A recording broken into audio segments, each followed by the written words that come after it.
Bonjour à tous les fans. Donc vous avez vu que dimanche vous avez eu une mission très spéciale, surtout pour vous les enfants, qui vous a été proposée. Comme il n'y avait pas de restriction d'âge et que je suis aussi la fille de quelqu'un, je me suis dit moi aussi je vais relever cette mission avec vous. Alors je me présente, je suis Audrey, la fille de Denis qui est le créateur de la page que vous suivez actuellement. Vous m'avez déjà vu il y a quelques semaines, donc en effet j'étais le petit bout de chou à côté de mon arrière-grand-mère sur la photo de la première recette. Et je vis actuellement donc en Alsace et plus précisément à Mulhouse.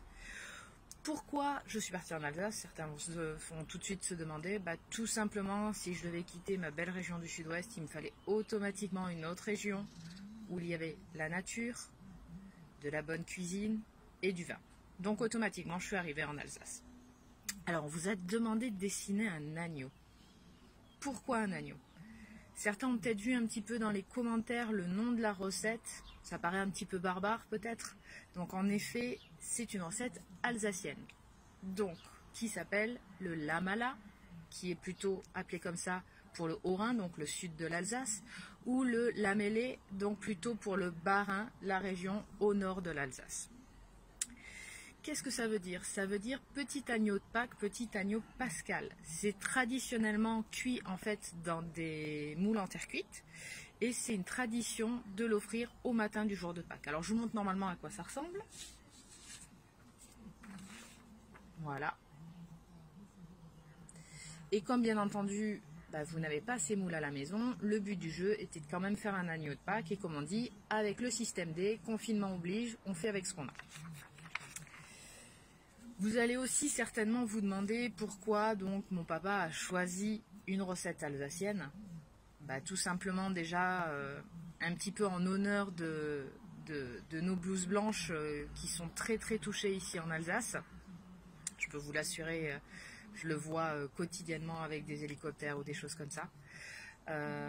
Pour les choses un peu plus sympas, tout simplement parce qu'il y a beaucoup de jumelage entre le sud-ouest et l'Alsace. Et puis peut-être un petit peu aussi parce que moi en étant en Alsace, voilà, ça nous permettait de diminuer les kilomètres qui nous séparent en cette fête religieuse, donc fête de famille, et donc de pouvoir être ensemble. Alors, bon, maintenant que vous savez tout, on va pouvoir parler de travaux pratiques en famille. Alors, en effet, on vous a demandé de dessiner un agneau de Pâques. Alors, on va partir sur l'idée que vous avez des grands artistes à la maison. Moi, pour mon cas, c'est pas le cas. J'en suis pas une, donc du coup, moi je me serais aidée d'internet. Alors, de quoi on a besoin? On a besoin de feuilles un petit peu cartonnées, ou certains feront carrément avec du carton, de feuilles de papier, si on veut dessiner directement, le cutter, jamais à utiliser sans papa et maman, ciseaux, stylos, voire crayon à papier pour certains. Alors, moi, en ce qui me concerne, j'ai décidé de choisir des modèles qui existent, donc directement sur internet. Donc j'en ai pris un, je vous en ai fait plusieurs, donc j'en ai pris un qui ressemble un petit peu donc à notre agneau de Pâques alsacien. Les enfants, vous avez le droit de vous aider de ça aussi, n'hésitez pas. Un autre petit agneau comme ça, en sachant que c'est un pochoir, donc on ne verra pas l'intérieur. Un autre un petit peu plus simple, et un autre que j'ai trouvé carrément rigolo et complètement chou. Voilà, donc le but du jeu, donc soit vous avez dessiné directement, si vous n'avez pas dessiné directement, vous pouvez prendre un calque, et si comme moi, vous n'avez pas de calque parce que c'est confinement et c'est vraiment système débrouille, vous pouvez prendre directement votre feuille cartonnée, poser directement votre agneau, bien au centre, et après, donc vous allez passer avec votre feutre et vous allez faire les contours. Une fois que vous aurez fait cela, là on aura besoin de papa et maman pour découper. Je vais vous montrer du coup un petit peu à quoi ça ressemble. Donc, on a ici donc le petit que je trouvais très sympa. Alors, si du coup on regarde, hop, voilà, ça nous fait même deux pochoirs en fonction de là où vous voudrez mettre la décoration. Ensuite, on a celui-ci. Hop, deux pochoirs également.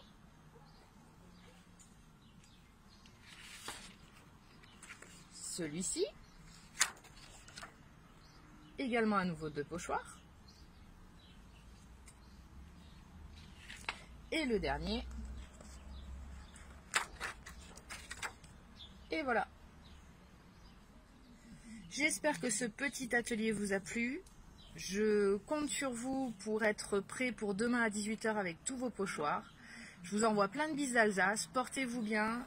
Prenez soin de vous et n'oubliez pas d'applaudir à 20 h si vous avez un balcon ou un jardin et d'animer un petit peu le quartier et de secouer un peu vos voisins, ça fera du bien. Merci à tous, au revoir.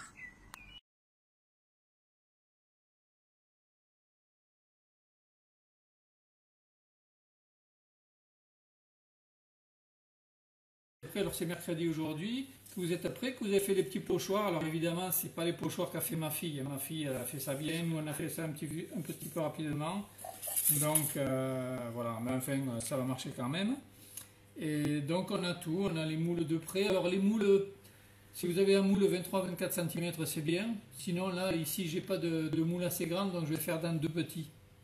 Voilà, mais c'est pas un souci. Faut s'adapter quoi. Voilà. Et bon ben, à tout de suite, alors dans quelques minutes, on vous attend.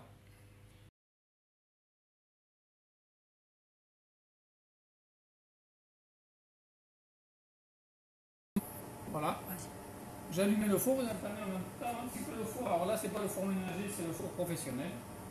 On le règle sur 100, nous on le règle 170. Donc, hop. Voilà. Si vous avez un four ventilé, 160, 165, 70. Et s'il n'est pas ventilé, un petit peu plus. Voilà, donc on va commencer par cette présentation de petits desserts, tout simple. Alors, c'est un petit dessert alsacien. On appelle le lameleux ou le lamelin. Je pense que c'est lameleux. Pardonnez-moi les amis alsaciens pour cette faute d'orthographe. Donc là, j'ai 2 moules. Alors, soit 2 moules comme ceci, ou un plus grand. Peut-être que 2 c'est mieux dans ces moments de confinement, on n'est pas très nombreux, donc on peut en mettre un au congélateur si on veut le garder, et l'autre le manger pendant le week-end. Donc, alors, vous avez tous les ingrédients, tout est pesé, donc on beurre le moule, toujours pareil, beurre pommade, c'est mieux. Voilà, beurre pommade bien comme il faut. Alors ça c'est le beurre pommade et on le sort pour le préparer, on le sort la veille. Le deuxième moule. Ah, je vous ai pas dit la taille des moules, peut-être que je pourrais. Ils font 20 cm. Bon, peu importe la grandeur des moules en définitive. Si le moule il est trop grand, eh bien on l'entremet un petit peu plus plat. Ensuite, dans la farine, hop, tac, tac, je tapote pour éviter de laisser trop de farine. Le deuxième moule, la même chose.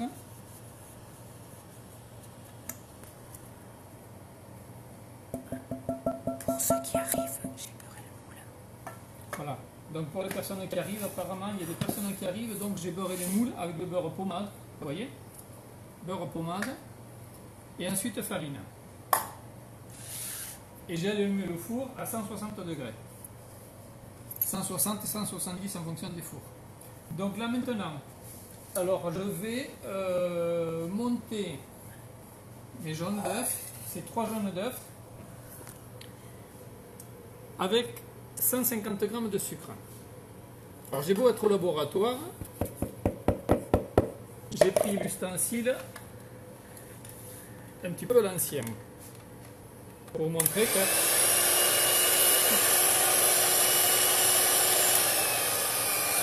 voilà. Sentiment d'abord en première, vous voyez ça va blanchir.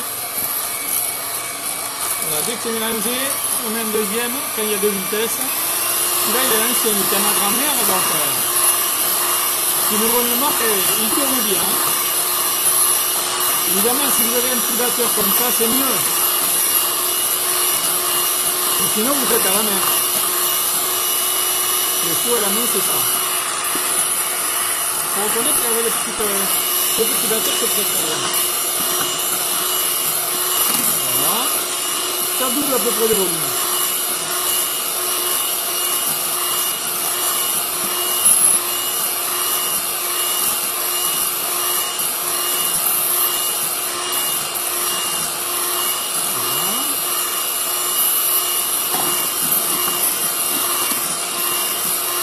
Vous voyez, ça monte bien. Hein, le matériau de graphophone, c'est très efficace. Voilà. Donc, on va essayer de se rattraper. Hein. Donc, j'ai fait fondre mon petit beurre. Mon beurre était un petit peu figé. Voilà. Donc, on a monté les jaunes avec le sucre. Ensuite, on ajoute la farine. Alors, j'ai mis farine et maïzena. Si vous n'avez que de la farine, vous mettez qu'avec de la farine. Maïzena, ça allège un petit peu. Voilà. On mélange.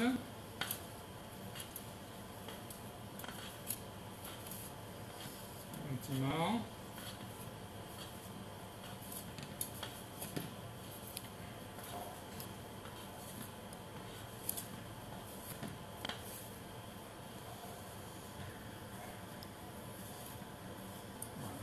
Là, je vais monter mes blancs.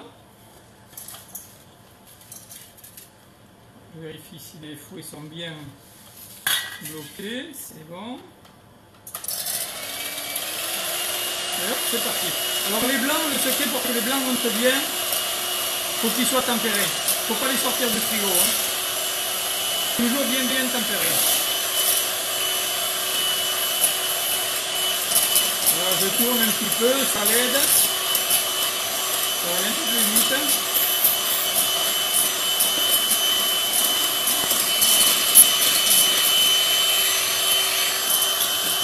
Alors certains mettent un peu de sel dans les blancs, moi je trouve que c'est pas utile, j'en mets pas. Par contre dans le beurre, si vous avez un beurre de demi-sel, ça peut être sympa. Pour incorporer dans la recette.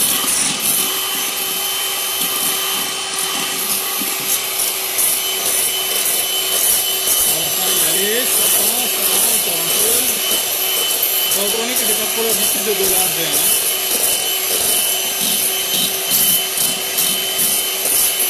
Mais ça marche bien. On n'a que 3 blancs quand même, donc.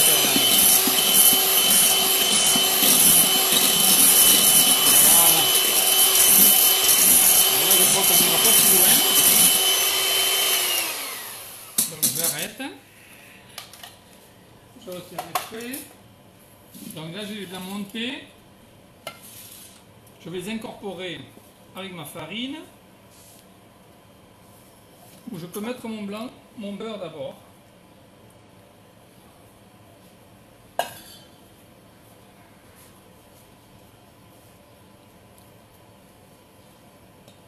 Voilà. L'idéal aussi, on prend une partie des jaunes. Après le monter, avant de mettre la farine, on l'incorpore dans le beurre et ensuite c'est un petit peu plus facile à incorporer. Il faut dire que le matériel que j'ai là, c'est une maryse. Normalement, c'est pas fait pour mélanger. Mais bon, on va faire avec. Voilà. Il faut éviter de trop brasser.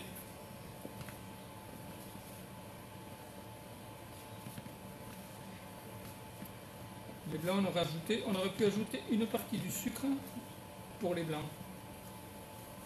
Ça aurait été bien aussi. Alors, je corne parce qu'il reste toujours de l'appareil. Alors là, comme arôme, comme parfum, je vais ajouter de la vanille en poudre. Mais là, c'est pareil, vous pouvez ajouter du citron, zeste de citron, zeste d'orange, ou cannelle, enfin vous faites ce que vous Ou voulez, rien. ce que vous avez. Alors là je pense qu'on va peut-être la vanille. Alors on peut être généreux. Alors ça c'est la vanille en poudre, c'est des gousses vanille que je récupère, que je fais sécher. Et je réutilise pour ce genre de gâteau, pour des cannelés par exemple, ça va bien aussi.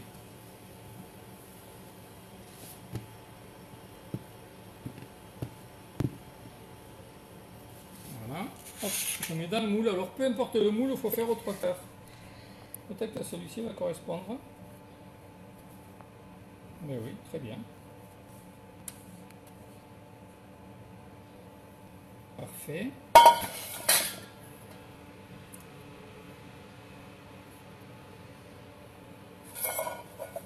Donc ce moule en définitive il est très bien pour ces 3 jaunes, ces 3 œufs. Voilà. Donc là au four.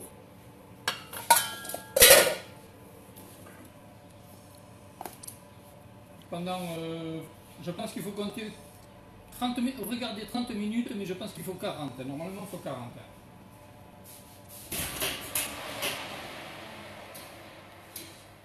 Voilà, 40 minutes.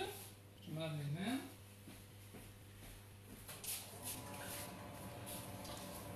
Alors j'en ai préparé un pour ne pas être trop long, pour ne pas attendre 40 minutes. Et je vais vous montrer un petit peu comment on le finit. Avec le pochoir. Hop. Ça c'était le moule un peu plus grand. On avait fait donc le pochoir. Et hop. Un peu de sucre glace.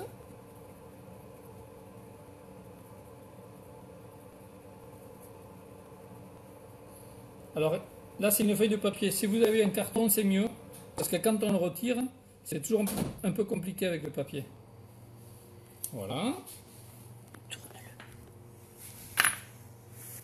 Je mets, comme on est à Pâques, des petits œufs de Pâques.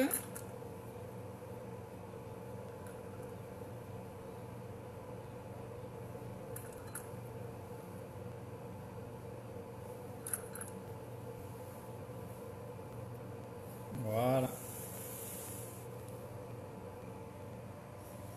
Voilà. C'est très simple et vous allez vous régaler. Donc moi je pense avec crème anglaise, salade de fruits, quelque chose de léger. Voilà. Un petit dessert facile, économique. En principe vous avez tous les ingrédients à la maison. Donc je vous souhaite de joyeuses fêtes de Pâques à tous et à toutes.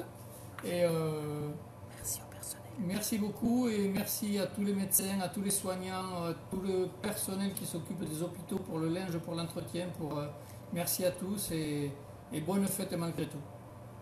Bonne soirée.